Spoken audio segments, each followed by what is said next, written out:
Hindi pa ba tapos yung mga katanungan nyo? Uy, kasama ka! O, kumuha muna dito.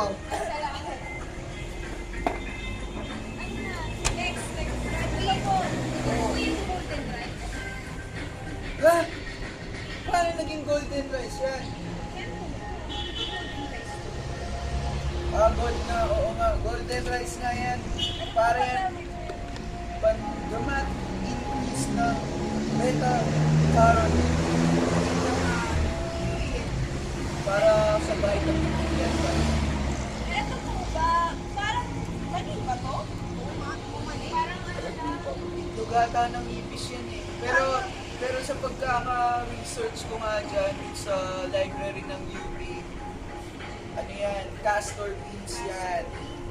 Para yan, versatile oil, pwede yan na sa iba't ibang products yan.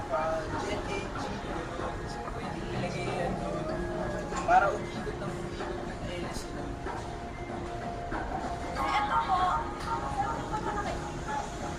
Sa lupa yan, alam ko nakikita sa lupa. ano po ba ito? Ano yan? Kasaba? Kasaba yan. Kasaba. Ano yan? Virus resistant yan para sa vitamins and minerals. Kasama cake po. Pwede rin siguro yan, nalilinig mo nga eh. Ito po, last na lang po yan. Last na yan. Ano po ito? Itaong ano yan, nakalubog sa tubig. Ano ba tinatanong? Halaman. Ba't siya nakalubog? Eh, hindi ko rin alam. Kayo yung nagtatanong. Sino ba tinatanong? Yung mga halaman nga ba? Blood resistant rice yan. Paano po sila nagtatanong? Kasi, Resistant rice. diba, nasalanta tayo ng nilanda.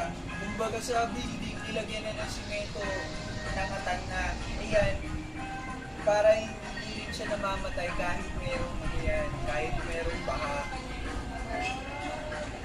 Oh, okay na ba ang mga katanungan mo? Brad Pitt, maraming salamat po. May sasagot ako sa STS. STS!